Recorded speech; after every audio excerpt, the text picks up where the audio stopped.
Welcome to a Celtic State of Mind. I'm John Dykes, and on this Monday Bulletin we are going old school. It's John Dykes and Kevin Graham. Kevin, we did this 4.5 years ago around the kitchen table, and we're going to do it all again. The technology's changed a wee bit though.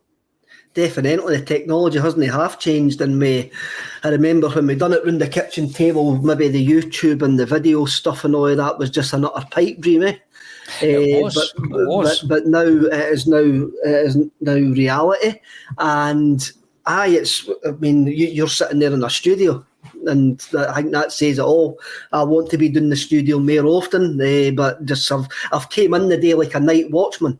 Like, see how the cricket term, before the big hitter and the wordsmith Tony Haggerty appears, So I'm just here protecting the wicket on a Monday, for everybody, The protection of the wicket is an important job, Kev. And on that note, Tony Haggerty is waiting in the wings. He's behind the curtain. He's ready for his big introduction. Here he is, Anthony Haggerty. Welcome to the Monday Bulletin. Tony, how are you, sir? I'm all right. It's all downhill from here after that introduction from Kevin, isn't it? You know what I mean? It's yes. I never take the wordsmith moniker seriously. It does make me laugh and chuckle. But how are we doing, guys? All right? All good. But every time I hear it, Tony, I think back to the 1980s school programmes. There was a character called Wordsmith, wasn't there?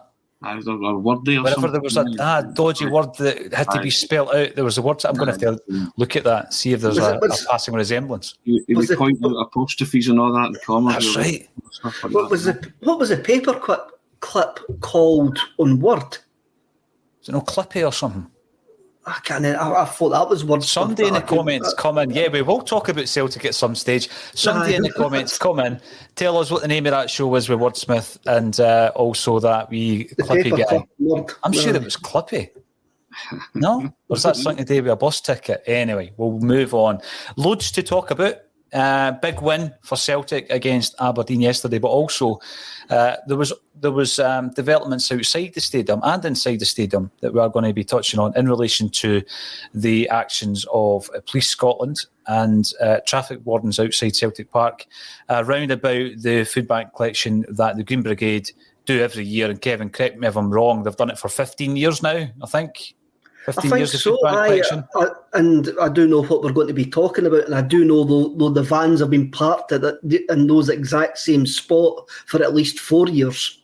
Anyway, going forward, I think it is 15 years. I think they've done one every year. They were formed in Green Brigade were formed in 2006, so I think they've been doing one every year since the year that they were formed. So we'll not go through that process again. Calling you out on being part of the Scotland Shame banner, although maybe we should, because it's not really being called out, Kevin. It's something to be proud of. You were there, you were holding the banner, you're in all the pictures. One of the greatest banners that I've ever seen at Celtic Park. Anyway, moving on. The big game, Tony Haggerty, you watched it as you always do. You observed the game, and we're going to speak about Joe Hart first and foremost. I think Joe Hart he played a big part in the game, and afterwards I spoke about the importance of that kind of spine of the Celtic team at the moment. You know, you've got Hart, you've got Carter Vickers, you've got McGregor, and then the spearhead of Kyogo right through the middle. It's very strong, but really at the back of that, 2 minutes into the game, we're all having palpitations because Joe Hart went down. Didn't look as though he was going to get back up. First and foremost, why was there no booking? I thought that was a booking all day long, 2 minutes in. Kevin Clancy needs to explain himself there. That was reckless, and the definition of endangering an opponent.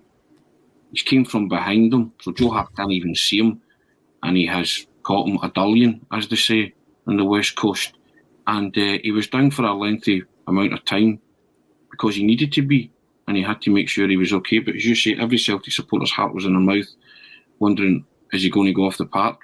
Kevin Clancy should have stepped in there and booked that guy right away and said, I'm not having that, because that's out of order. That's reckless and you're endangering an opponent. How you can possibly say that's a fair and legitimate challenge for a ball, I will never know, because it's Joe Hart's ball all day long, and he takes a clean catch and he's thinking nothing of it, and then bang, you see that in the wrestling ring, So it's so I mean, you just and is he working on the premise that your first one's free?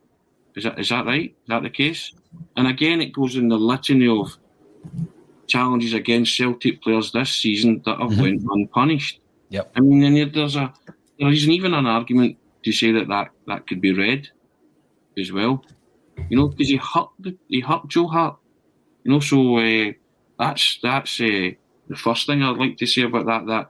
That Clancy should have dealt with that better, but it wasn't the only clanger he dropped yesterday as well, Clancy. You know, so but Joe Hart. I mean, we've spoken about Joe Hart. I can't speak highly enough of Joe Hart.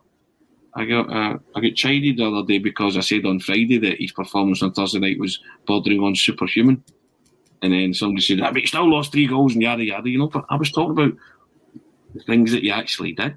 You know, like the double save, the save with the foot, all that kind of stuff. You know, Joe Hart's a wonderful goalkeeper. Celtic have won a watch with Joe Hart. But what it does do yesterday is show you that you need as good as, if you can get a better deputy, so be it. But I doubt that. But you need as strong a goalkeeper as Joe Hart to come in if indeed he does get hurt and he has to go off. You know, and my thoughts on that, I've said it before, I think Xander Clark fits that bill, but I don't know if Xander Clark would be willing to play second fiddle to somebody like Joe Hart. But that's just my own thoughts on that. But Joe Hart's contribution has been immeasurable since he came into Celtic. Absolutely immeasurable. I keep saying it, that, you know, pound for pound, for £1 million, it's the best money we've spent in the summer. And when I look at the situation yesterday, where I agree with you, Tony, I mean, there's absolutely no attempt to play the ball. He's going through the boy's body, in through the back, everything that's wrong about a challenge. But when Hart's down and he tries to get up and he goes back down, and you can see the cameras looking at Bain, who is getting stripped. It is hearts and mouth stuff. And, you know, I don't think I'm overplaying that. I'm looking at the situation. We've got 6 goalkeepers at the club. Now, 2 of them in Hazard and Duhan are 23 years of age. Duhan's out on loan at the moment to Tranmere Rovers. Hazard's a full Northern Irish international. We've got a full Greek international with Barkas. We've got Scott Bain, of course, capped for Scotland. And we've got young Toby Iwelumo, who's an under-19 England call-up. So we've got 6 goalkeepers at the moment, Kev. But I do agree with Tony. Out of the other 5, and by the way, I know that Toby is fully promised, and that's the kind of goalkeeper I want to see us progressing and developing onto that bench, so that, you know, when the time comes, he gets his chance. But of the rest of them, I'm absolutely not convinced with the rest of them. And then it begs the question: come January, is that something we're going to look at? Because if Joe Hart gets a Kyogo type injury and he's out for a couple of weeks or a month, that's huge for Celtic.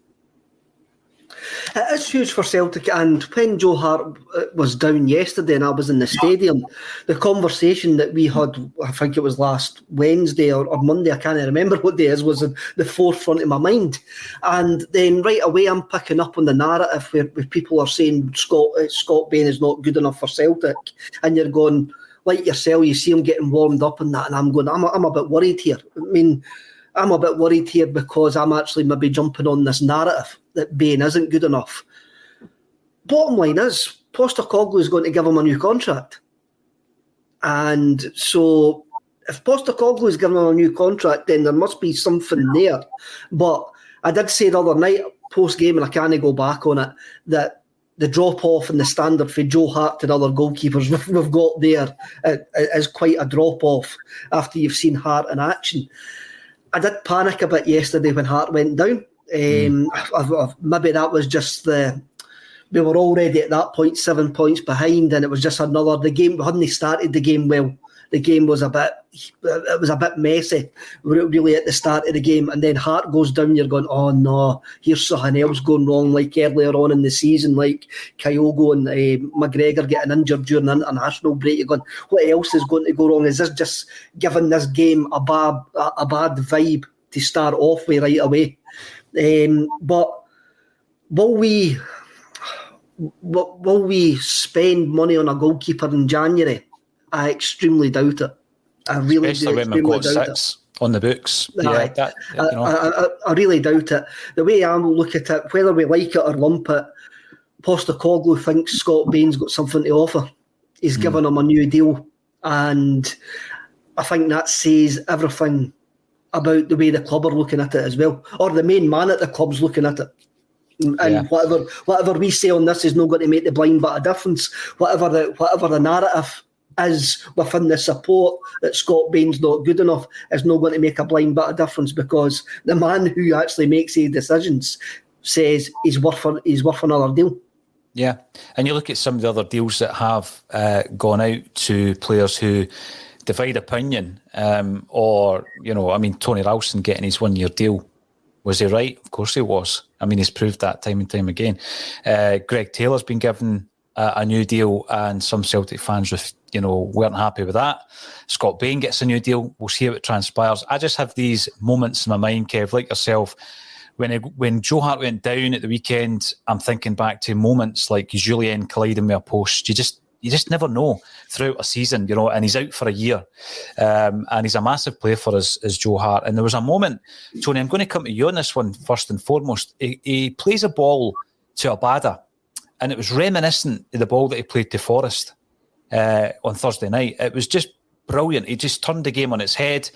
We go for defence to attack, and he plays the ball to Abada. And I was looking at that thinking to myself, this is part of that game plan that Ange has, where, you've got the sweeper keeper, as a lot of people call him. He's playing, high up the park, or he's playing the ball about the back. And often where there's an opportunity, like there was on Thursday night and where there was yesterday, he's playing into the wings. And it was absolutely tremendous, because you've got your opponent on the back foot.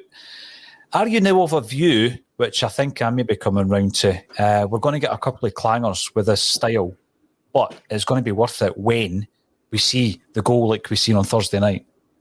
Contrast what happened in those two moments, and contrast the two protagonists who are out in the wing in those moments. James Forrest back in the team, starting to show a bit of form. What a wonderful touch that was. It was that touch. First of all, Hart's pass, and it's a pass. It's not just a punt forward, hitting into an area. It's a pass, right? He has picked both of those guys out with 70-yard diagonal. Yeah. Right? Absolutely brilliant, right? Forrest, showboating, almost with a touch. Player confidence, whose confidence levels are up. Celtic score a wonderful counter-attacking goal, or attacking goal in Europe, right? Beautiful goal, right? They work it into the box from there, bang, bang. 4 touches later, it's in the back of the Leverkusen net, right? What does Abada do? Right? Nothing. Right? And you contrast the two wingers, and people are saying, again, Abada was brought into the team at the expense of Forrest, and I get the protection with Forrest.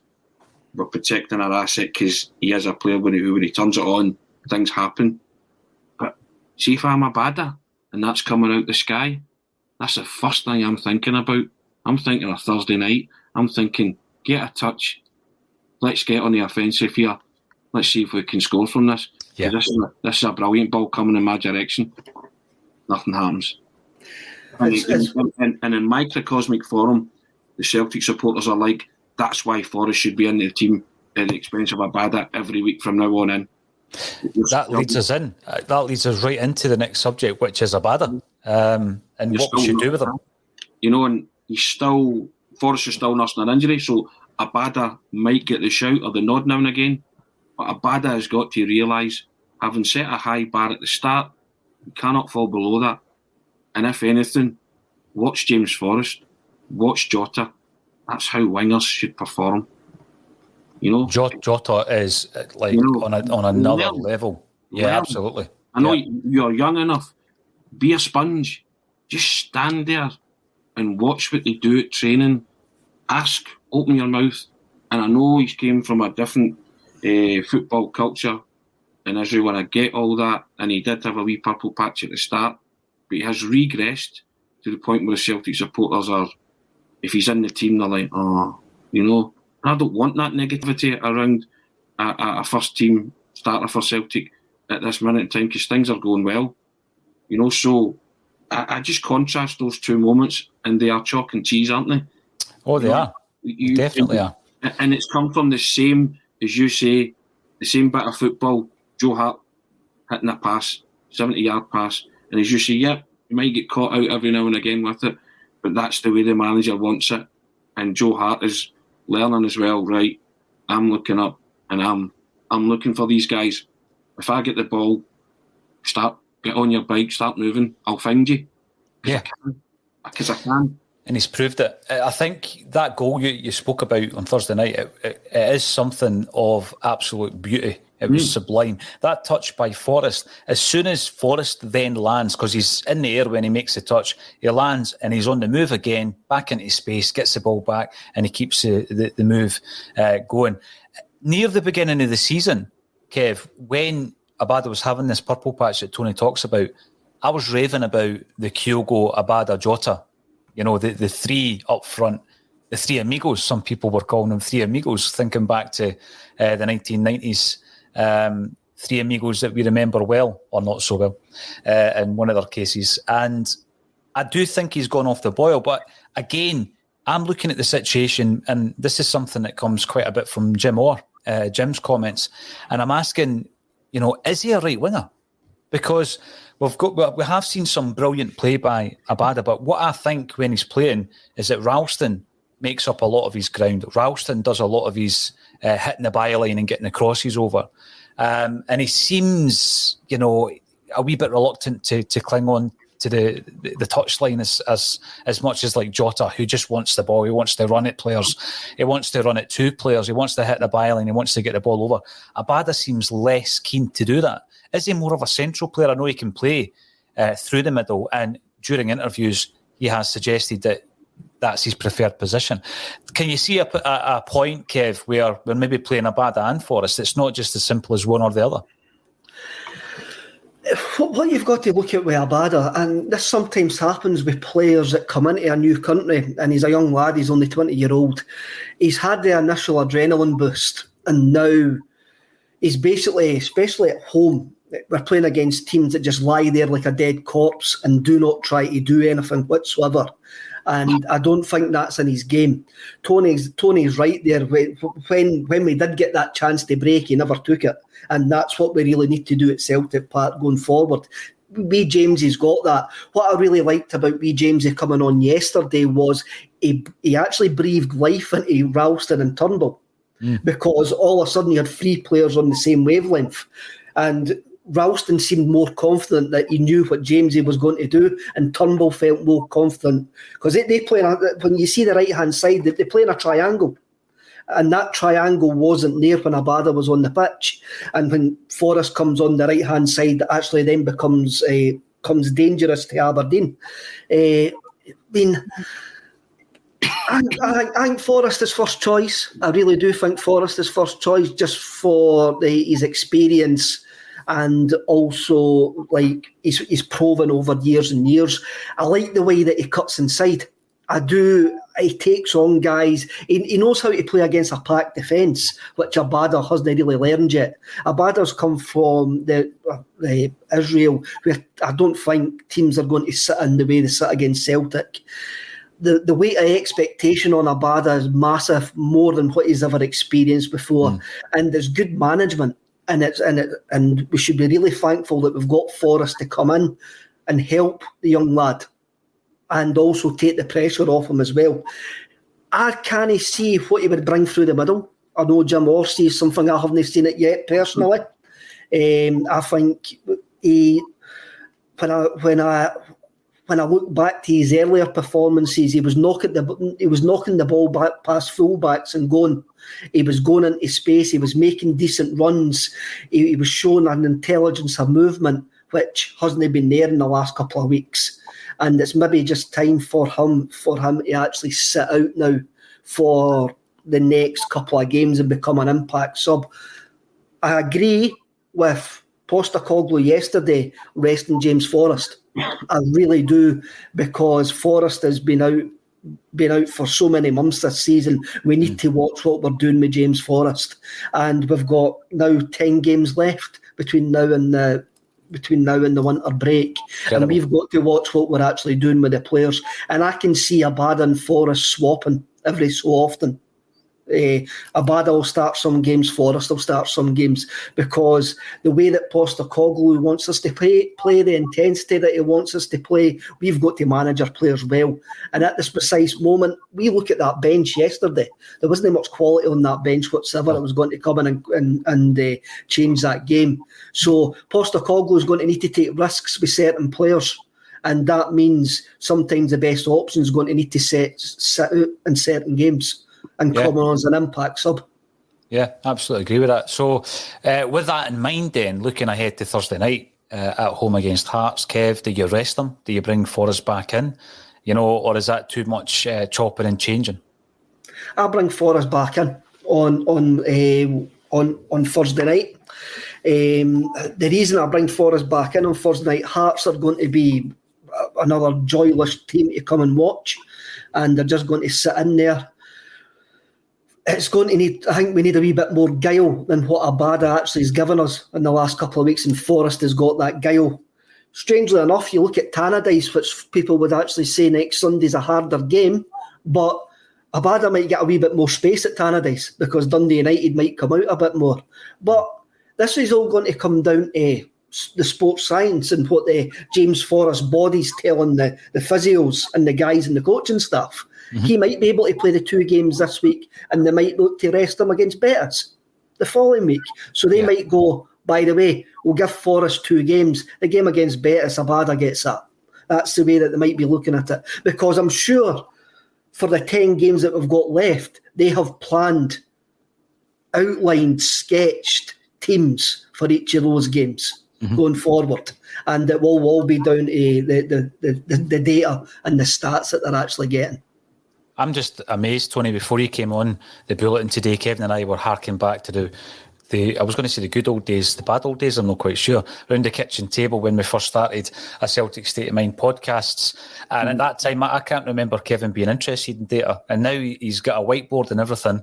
And he talks about heat maps and all that kind of stuff. And, it's such a turnaround in Kevin Graham's football intelligence. The catholification of Kevin Graham has been astonishing. Love it. We're talking about wingers. We've got Jota on the left. What a brilliant performance once again. Outstanding. We all know we need to sign him. We don't have to talk about that. He hits the post in 82 minutes. It was a tremendous chance that he created. And I know you get criticised when you compare players and everything else, but even before we came on today, I'm looking at clips. I'm looking at dribbling clips of David Ginola or David Ginola. And I do recall him almost signing for Celtic back in 95 where he left PSG. And lo and behold, his first game for Newcastle, who he decided to sign for, was against Celtic at Celtic Park. We later in the season played his former club PSG, and I remember at that time thinking it was one of the best European sides I'd ever seen at Celtic Park. They beat us 3-0 that night, and Patrice Loco scored a couple of goals. I think Djurkaev scored, and they beat us 1-0 away from home. But the reason I'm going on about Ginola is he does remind me of Jota. He does. And I think that when I'm looking at the amount of times Jota gets that ball meaningfully into the box, and I don't think we've got anybody there to scoop it up. I keep banging on about the stats against Livy, but 20 crosses into the box and a half times 4 equals no goals. 80 crosses, no goals. And I don't think we've got a striker. I've not seen enough yet from Giakoumakis, Tony, to suggest that he is that man. And I'm not looking to get a striker so we can change our style, because you don't have to change your style. We're already demonstrating that we're putting that kind of service into the box. We just don't have a striker on the end of it. Is someone like that on the shopping list for Ange, do you think? Should be, because Kyogo has played a hell of a lot of football. Mm-hmm. We need, like Kevin was saying, you need to protect your assets, but also needs must as well for the next 10 games. You've got to play your strongest teams. You need to win. Mm-hmm. Bottom line. So, and I get that, and I think the Betis game's the one where guys will get a rest. A dead rubber. Treat it as a dead rubber. And give guys that are in desperate need of a rest. That's what you do. But in this hectic period coming up, you have to go with your strongest. And if James Forrest has to feature more than Abada, then I think the Celtic supporters will cope with that, and they'll be quite happy with that. But I get there's a duty of care to Forrest to make sure that you don't do anything silly with him. But his hand's forced a wee bit, Ange, isn't it? But on the subject of Jota, I mean, he's just a joy to watch, isn't he? He can do more or less everything, can't he? And the goal yesterday as well, the goal's brilliant. Turnbull, McGregor, Jota. It's a brilliantly crafted goal. And it's the way you break down stubborn defences who can't play against you. That's how you do it. And also as well, if you touch on McCarthy's pass for the incident that led to the second goal, fortuitous as it was, McCarthy's pass to Abada is sensational. It's a brilliant pass. That's how Celtic will break down teams. They have to probe away because they've got it in their locker and they can all find it, and they've got quality there, and that quality is led by the likes of Jota and McGregor. And you know, people are talking about that Kyogo's not scored the last couple of games, but I tell you what a nuisance he is, an absolute nuisance. He does not give anybody a rest. And the one thing about Kyogo needs players like Tom Rogic and Jota to find him. McGregor, you know, because he's constantly on the move. So they need that quickness of thought, sharpness of the brain and the mind in midfield or attacking areas. Only certain few footballers have that. And there's ones that I've named. Rogic's got it, McGregor's got it, Jota's got it, you know, to link with Kyogo, that kind of thing. So, but it's knitting together nicely. And Jota is a major, major player in all of this. And as you say, it's a no-brainer about signing him, isn't it? But also the fact that he seems to be loving it. He's grasped the nettle very quickly. And he is, you know, a lot people might say that looking at him when he first came in, he might be a sand dancer or a luxury player. Jota's putting in shifts right, left and centre. He knows what it means. You know, even in the Dundee United game, I think he rattled the woodbuck 3 times, didn't he? Through no lack of trying to get that breakthrough goal, to get you the win. So I've been impressed with his work rate as well. You know, even as the weather's turning too. Cold day yesterday. The guy who comes from sunnier climes was a star man. Yeah. Right? So, can he do it in a cold day in November against Aberdeen? He can, actually. Yeah. Absolutely. Can you do it against Beacon City in a cold cup tie in February? I probably can, actually. I would hope no. If you have a duty to care, I didn't want to be anywhere near Glebe Park on a January Scottish Cup tie. That's very true, Kevin. But I'm glad you said that. I'm glad you said it, Tony, because it goes back to the David Ginola link. Because that was a conversation. Because there's a great quote in one of Richard Purden's books. He wrote a series of books, Kev, you'll remember them. We Are Celtic Supporters, Faithful Through and Through was the second one. It was in one of the first couple of books, and he gets an interview with Willie Hockey, who I think at that time was just Willie Hockey. Before he was the Sir and the Lord Hockey, he was Willie Hockey, and he was talking about actually being in the meeting with Fergus, Tommy Burns and David Ginola, who had come up supposedly to sign for Celtic. And McCann uttered the immortal line, Tony. Yeah. You know, can he do it on a Tuesday night at Brockville? It was. Yeah. And Willie's kicking him under the table to try and get him to shut up because Ginola wanted to sign for Celtic. And of course, the rest is history. Is he not in the jungle? He finally got to the jungle, didn't he? Yeah. So... It's a Welsh castle, Paul. It's not really the jungle, eh? But that's my wife and my daughter watch it, and I keep on going. He nearly signed for Celtic. That guy. He nearly signed for Celtic. That boy. And is it still in a jungle? I've not seen any of the footage, mate. I've not watched it. It's in a Welsh castle now because obviously they can't go to Australia with COVID, so it's in a Welsh castle. And I tell you one thing. He's still. If I had a body like that, I'd be walking about with my top off all the time as well. At his age, man, he still looks like he could actually play. Oh, he does, yes. Very well kept. What's the name of the programme to I'm a Celtic player? Get me out of here then. I'm a Celtic player. It's when I thought you were gone. I thought you were actually going to say that you could see Jota on I Am a Celebrity in 10 years' time. That's where I thought you were gone earlier on there, Paul. Probably can see that. In fact, probably less than that. It'll not be 10 years. I mean, the boy is, he's got everything, doesn't he? He makes you sick, doesn't he, really? Because he's just a handsome young dude and get the world at his feet, and he's a wonderful footballer, and and he didn't even point out on the Christmas advert that Greg Taylor wasn't actually playing a chord on the guitar. I mean, that annoyed me as well. Attention to detail, Kev. I know, but you're talking about I'm a Celtic, get me out of here. I think Barkas is probably the top of that list. He wants to get out of the jungle without a doubt. Him and Ball and Golly. Yes, Ange hails inspirational captain as part of the tagline.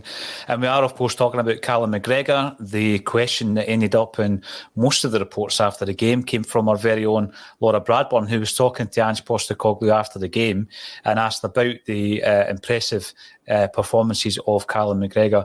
I think he's one of the guys, Tony, that if you think about players who need a rest, you like the likes of Joe Hart, who we've already mentioned, Cameron Carter-Vickers, Tony Ralston, Callum McGregor, Kyogo, they're playing every week, and it would be nice, just probably the bettest game, as Kev says, it's a dead rubber, give them a rest in a game like that at home. Although, we are playing good opposition, we've got to look at the players. What is it about Callum McGregor's performances this season that are so improved from last year? Because it's like night and day, Tony. Do you know what? Some people who, when they're handed the captain's armband, might have regressed or shrunk. Callum's grown with the armband. He's puffed his chest out and said, I'm not Scott Brown, and I'll show you why I'm not Scott Brown. And he has. But he's learnt so much from him, hasn't he? And the fact that he was missing for that period earlier in the season, we missed him so much. And I was probably one of them that maybe doubted his captain credentials. But my goodness, well, what's there to doubt? He's just, you do run out of superlatives to describe him. Do you know the problem with Callum McGregor? I say problem, it's he's raised the bar so high, right, in his personal performances that he's an 8/9 out of 10 player every week, right? Every week. And he plays every week, and he is shattered, but he still gives his all, and he always makes a vital and a telling contribution. And see, sometimes when he's maybe not on it, he's still a 7 or an 8 player. What a asset that is. Yet people will home in on that and say, Callum wasn't very good tonight. You're just like, oh, come on. He is the fulcrum of that team. We thought we'd find it hard to replace Scott Brown and get a personality like that, or a vital cog in the green and white machine in that area. Callum McGregor's that man, and my goodness, he has grasped that mantle, and he is now, as I said before, the beating heart of that team has transferred from Brown to Callum McGregor, and he certainly is. And you know someone's value. You only know someone's value when he's not there, and we missed Callum McGregor when he wasn't there for that spell earlier in the season, and we dread to think what would happen if he was to get injured again. Touch wood, it doesn't happen, but he's irreplaceable at this moment in time in the Celtic team. And again, going back to what Kevin said, you want to protect that too. You don't want to overplay him, but we're in a needs-must situation until such times when we get more personnel in. It's that strength and depth issue again, isn't it? Which makes January really imperative. Celtic really need to rip up the form book of the past in the January window and really have a rip here and say, look, we need 4 or 5 players in various positions, so I can turn around and say, Callum, have a rest. Yes. Have a rest. It's vital to a rest when it's not forced, absolutely. Right. It's vital to your well-being here. So that's why January becomes vitally important. And do you know who knows that more than MD? The manager. And he'll be stressing that. I think he was at one point said in the season, maybe I wasn't forceful enough about players. He'll be forceful enough in the January window because he's got he's got a good hand to play here, you know. And if they trust him, the board will back him and let him do the things that he's planning for Celtic moving ahead. Yeah, and he's proved, you know, with a lack of resources at times, what he can do. So if you give him the tools, you know, I just think that we are in for, we're in for a successful season. You look at Callum McGregor, Kevin, and I've spoke about this before. He's a player who didn't make his debut for Celtic until he was 21. He's in his 8th season as a first-team player at Celtic Park. In the last 7 seasons, on average for Celtic, he's played 47 games in a season. If you add his international appearances on top of that, he's averaging 50 games a season. Mr. Consistency, without a doubt. And before he got that debut from Ronnie Dyler, who threw him in for the European qualification rounds, he'd been out at loan at Notts County, and he almost left. Celtic were prepared to allow him to leave for Carlisle United. And it would have been a nominal fee, 200 or 300 grand. And he's basically developed into this player that Tony describes. He's indispensable to Celtic at this moment in time, Kev. But last season, I would suggest, by the way, I take it on board that it was many players' worst season in a Celtic jersey. But last season, he was a completely different beast, wasn't he? He was, but then there was an awful lot of players, the completely different beasts last season in that dressing room. And I think it was more to do with the malaise that surrounded the football club. And it's very easy with hindsight now to actually look back and say there was guys in that dressing room that didn't want to be there. It didn't matter how much an inspirational captain that you actually are. If you've got guys who have actually checked out, you're not going to get a tune out of them. He's now playing with players who, some of them are making their first forays from youth football into a competitive league like Jota. He must love playing with guys like Jota, guys who have got a speediness of thought, speediness of ability, and the way that Ange Postecoglou's trying to get him to play as well. They've got a manager there who they've all seem to have bought into, and it's a new dressing room as well. And the new dressing room brings new characters, and there seems to be a good balance in that dressing room, character-wise, player-wise. But as I say, there is still a lack of depth actually there. With Callum, I think he's the only midfielder that ticks every box that Postecoglou's looking for in a midfielder. He's the only one. I see Turnbull now actually running on empty, and if you're looking at one in the midfield who is desperately needing a rest, it's Turnbull. He just, against Leverkusen and again yesterday, he's just looking tired and he needs a rest. But again, we haven't got that strength or depth yet to give him that length. Whereas McGregor just seems to be a force of nature with his absolute energy. It's really weird when we talk about Scott Brown. Scott Brown seemed to just have that natural energy where he could play 40, 50 games a season. He could be out for weeks and come back and actually look completely match fit after being out for 5 or 6 games. I remember speaking to Gary Caldwell when he played for Celtic about Scott Brown, and Gary Caldwell called him a freak of nature. He says the guy is a freak of nature. He says you would come back at the end of for pre-season, and he says that Bruni wouldn't have done nothing. He says, but he was still at the front. He was still fitter than absolutely everybody on the training pitch. He says he just had this natural fitness and energy, and Callum McGregor seems to have got that as well for some bizarre reason. Maybe it's something in the DNA at Celtic. I'm not 100% sure, but I think McGregor's enjoying his football again, and that is a simple answer to it. I think there's a lot of guys who were there last season are now enjoying their football again, and again, that doesn't make for good podcasting, but I just think that's a simple answer. They're enjoying it.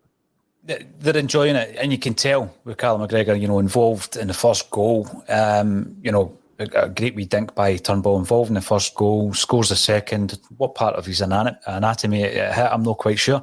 But you're talking about being in the DNA. I can tell you it's not every fifer, Kev, that can go out on a Saturday night and eat a kebab and have 8 or 9 pints and then turn up for training on a Monday. But Scott Brown can do that. The other player that I think about, and you were there, Kev, when Chris Sutton mentioned this, So he spoke about Henrik Larsson in the same kind of vein.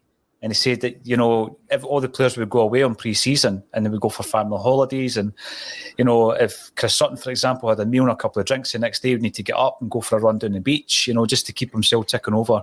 And they would all come back a wee bit overweight, and some people a big bit overweight. And Larsson would just, saunter in, looking as fit as a fiddle, having done nothing over the pre-season campaign. And there's just some people who have that natural fitness. I certainly am not one of them. Thank you to everybody who is getting involved in the comment section. You are tuning in on various platforms, and we are planning this week. It's a busy week planning the big ACSOM charity weekend, and there's a few more announcements coming out as to some of the, what do they call them nowadays, Kev? Is it a collab that we're doing? Is it a collab? I'm out of touch. I don't know. Collaborations, I used to call them. Collaborations, aye. And there's about a dozen Celtic platforms who will be taking over the airwaves on ACSOM over the weekend. But as well as that, we've also got some other content that we've recorded, and that will go out as pre-recorded, fully produced material. For example, we spoke to Tony Curran last week. We'll be talking to another ex-Celt this week. That's all going to go out this weekend.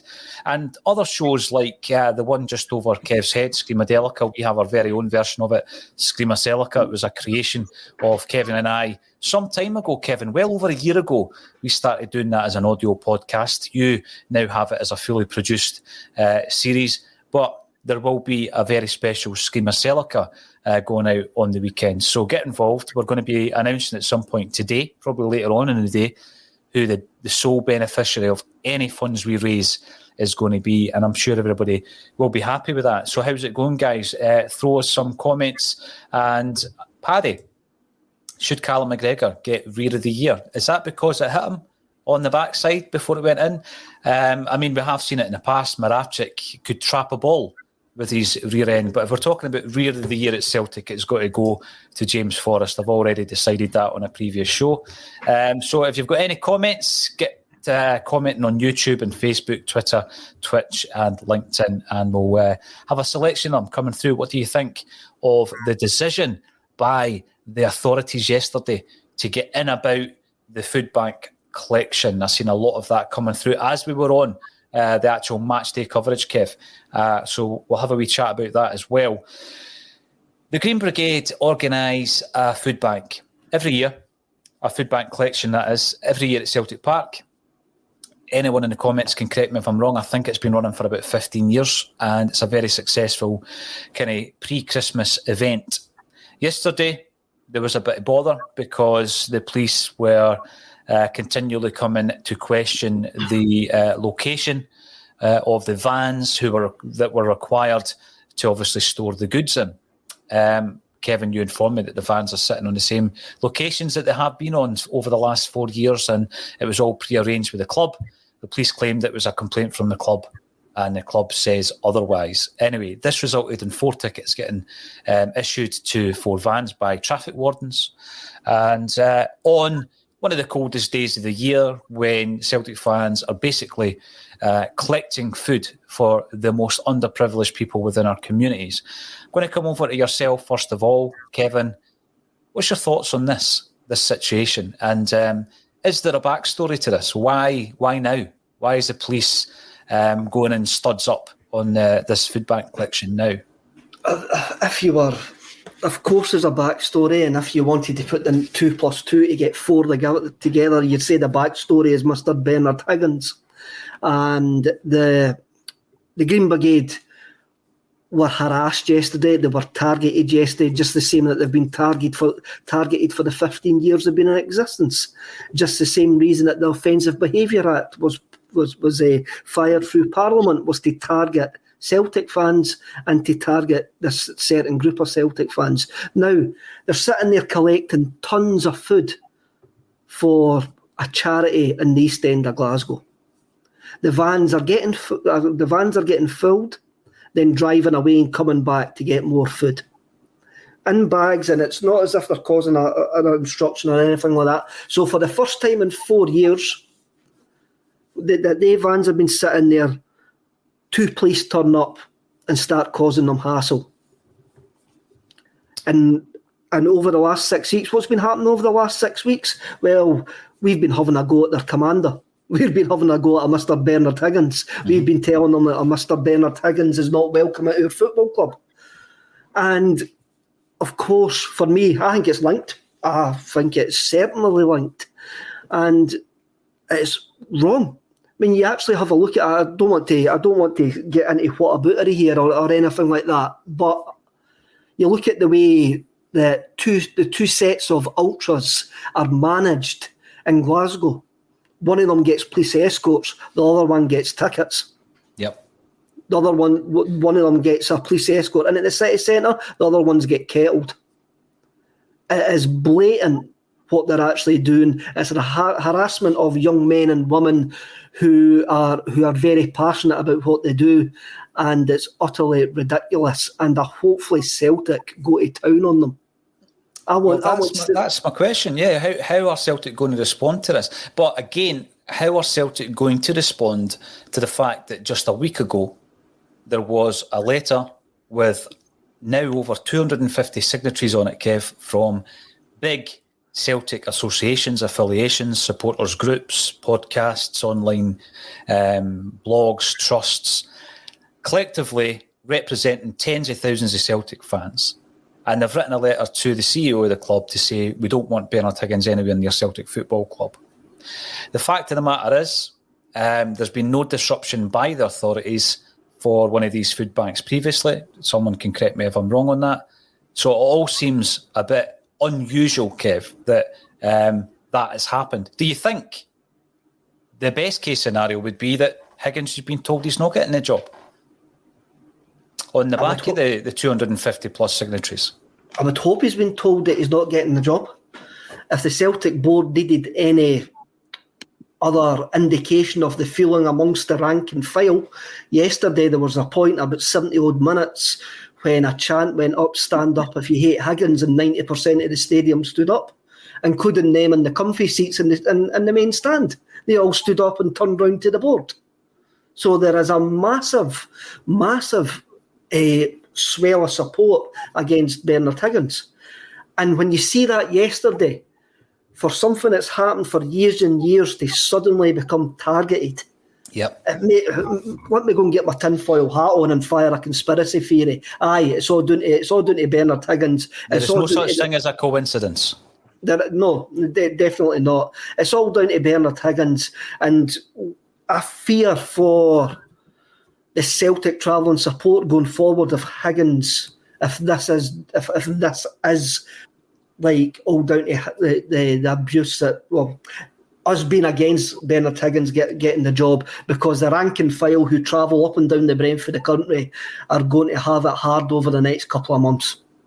Yeah, and you know, if it is a reaction to the 250 signatories and the recent protest, Kev, then I think that's abysmal, and I think that the club need to come out and respond to both these situations, which could well be linked, Tony. And, you know, we would much rather talking about the free-flowing, never boring Glasgow Celtic. However, these issues are ongoing, and as long as the club don't make a statement or don't make a response, we're going to talk about it. There's going to be more protests. I mean, the Green Brigade had a sit-in after the game yesterday, another protest, and quite rightly so. Paul, while we're riding emotion yesterday was one of utter sadness. When did doing good become a bad thing? Right? I'll tell you something. For the last 2 years on Christmas Day, I've helped out at a homeless unit. Right? I've given out food, dinner to the poor, and people who, one was held in the Clutha and one was held in another venue, you know, and it's the most humbling thing ever, right? And you have a certain section of fans who, there's a public perception out there about the Green Brigade and various other factions within the Celtic Ultras, call them what you like. But one thing they do is do good things, and that food bank collection and charity collection is a good thing. How can anybody wade in and go studs up on something like that? One, it's appalling, and two, it just grips you with utter sadness, doesn't it? Mm-hmm. Yeah. You know? Yep. Because Celtic, it's the very foundation of Celtic. That cuts to the core of Celtic. You know, to provide meals, to provide food for those less needy and those less fortunate. It's the founding principles of the club. And you have this body of men or women or from an organisation in Scotland with some kind of directive to target these and to fine people, issue £60 fines. You know, honestly, I'm utterly incredulous. I can't really add anything to the narrative that Kevin has said because you're joining dots here and two are making four. Yep. And the feelings are high about this and they're strong and the tensions are high. And again, I say to the people at the top of the football club, read the mood music. You know, we are on the cusp, on the part of something very special happening, possibly very special. Do not, do something that could derail anything, any good that's happening on the park, right? Do not derail this.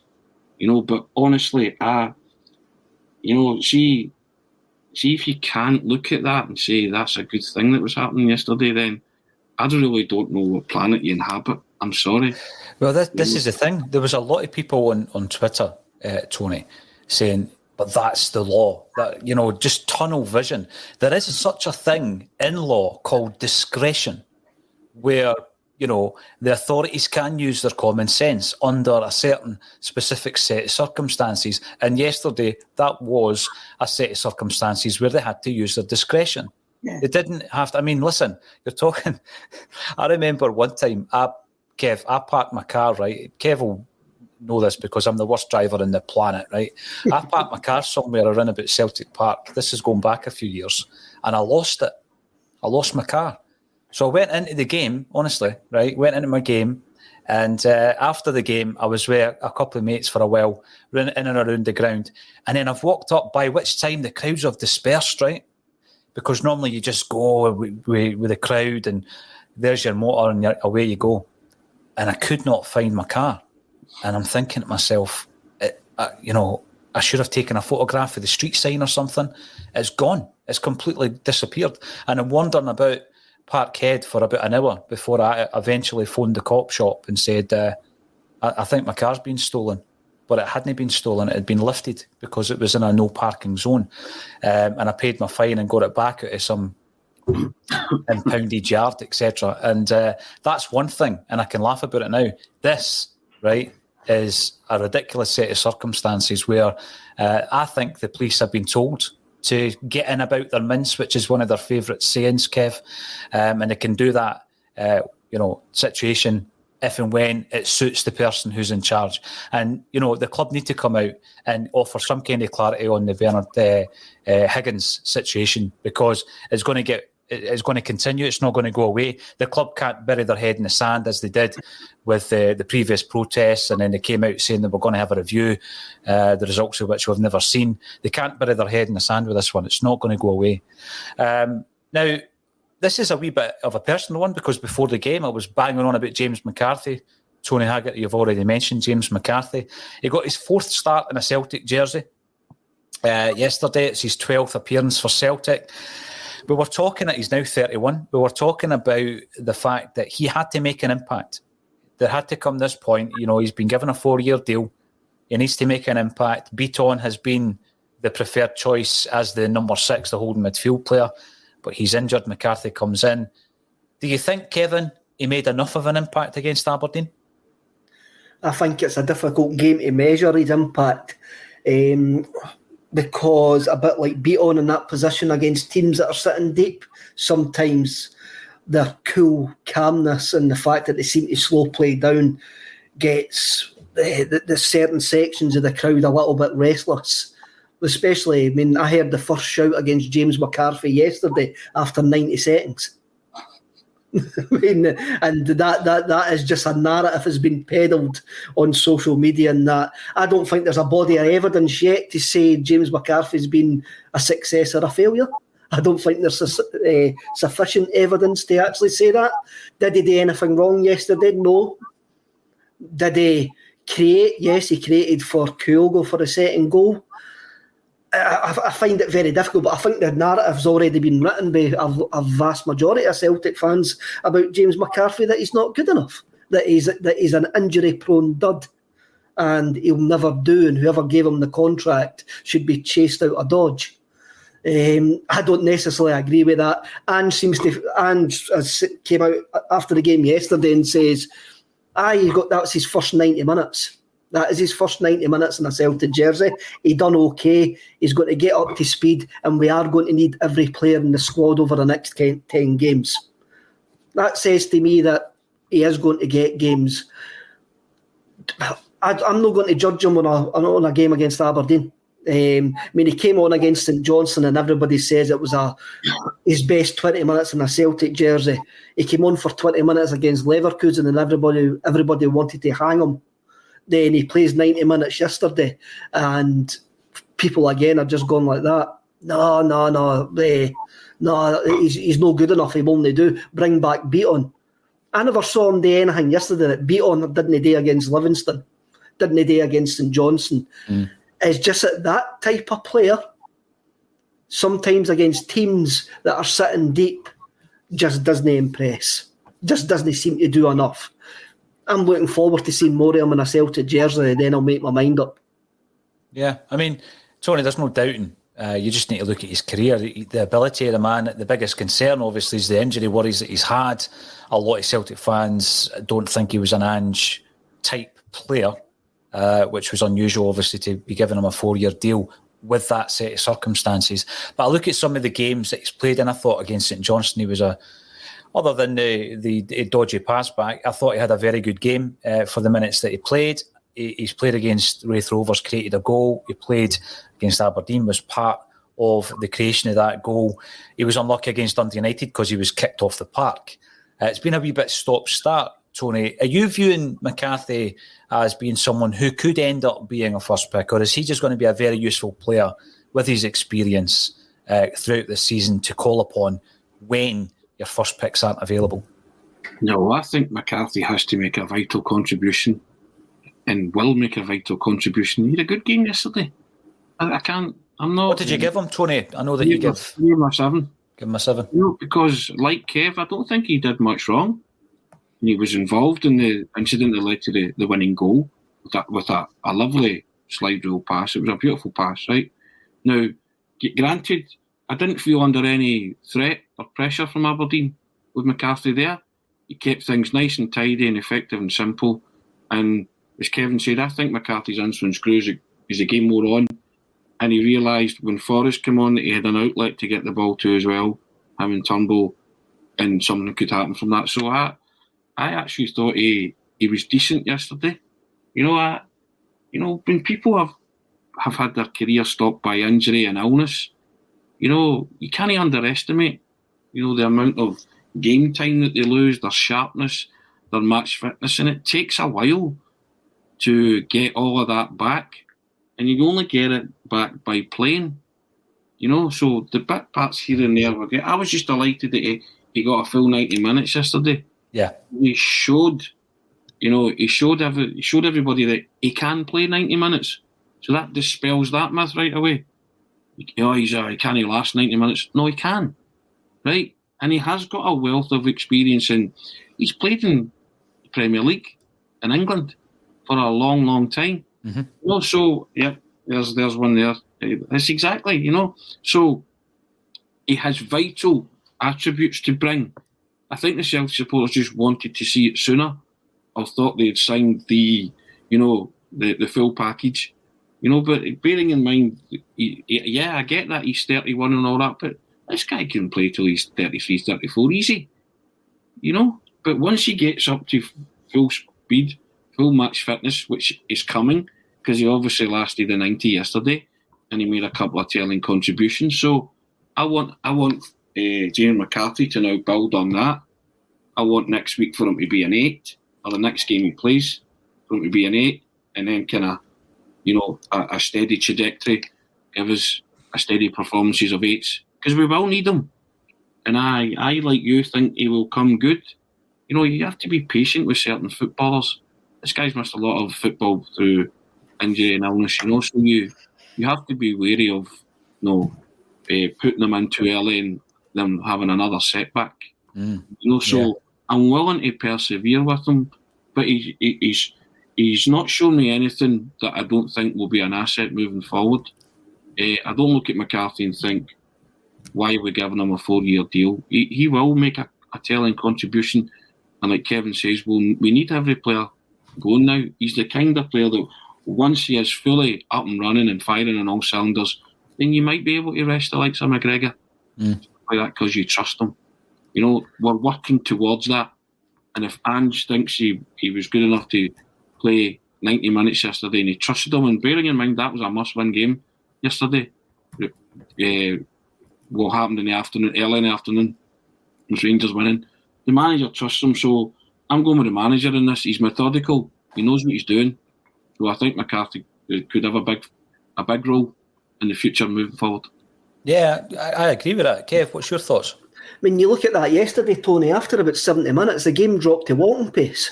And that wasn't like... That was obviously an instruction from the side, but it was also an instruction to go like that. See if we can drag Aberdeen out. We're now 2-1 up. See if we can drag them out. And McCarthy was quite comfortable standing on the ball going, well, you come to me and I'll try and play the balls over the top. And that is something I think the Celtic fans didn't know. Look, I didn't know what was getting with James McCarthy, but I think you just see English Premier League, you expect him to come up here and utterly boss it. Yeah. And there's circumstances why he haven't done that. But the type of James McCarthy we're getting is not the James McCarthy that left Hamilton. Who was box to box, who was busy. He hasn't been that player for years. He's a guy who seems to be a pivot, who sits there, will dictate play, and every so often he'll play a pack pass. See, Alan Morrison's coming through to me already. He'll play a pass like he played to Kyogo. Yeah, that's what he's going to do. And yesterday, for the last 20 minutes, he controlled the tempo of that game without really doing much. I've said his influence grew. Yeah, the longer the game went on, and it did, and it was telling in the last 20 minutes because I felt quite comfortable seeing that game out. At no point until Jurvanovic has his moment of intervention did I think that Aberdeen would equalise. And that was largely down to, you say, the walking pace nature of the game and Celtic having that element of control, of which McCarthy was a pivotal part of that. So it's an interesting point, Kev. We'll come back to it, I'm sure, during the season, where we look upon the Ange system as being attack. Well, actually, when you look at that last 20 minutes of the game against Aberdeen, it wasn't as much like that. And I think Stephen Welsh was playing at that kind of pace as well. They were quite happy just to retain possession, like you say, and try and draw Aberdeen out so that we can look for spaces and pockets of space behind them. But listen, we only got through 3 or 4 subjects, which is always the way once we start talking about Celtic, Tony Haggerty. But I really enjoyed that. Thanks everybody for getting involved. There's going to be loads of announcements this week in relation to the charity weekender. I'm hoping as many of you as possible can join us. We will be going right through the game, so the game will become a watch along. We'll not be doing it sitting here, we'll be doing it out at the bar.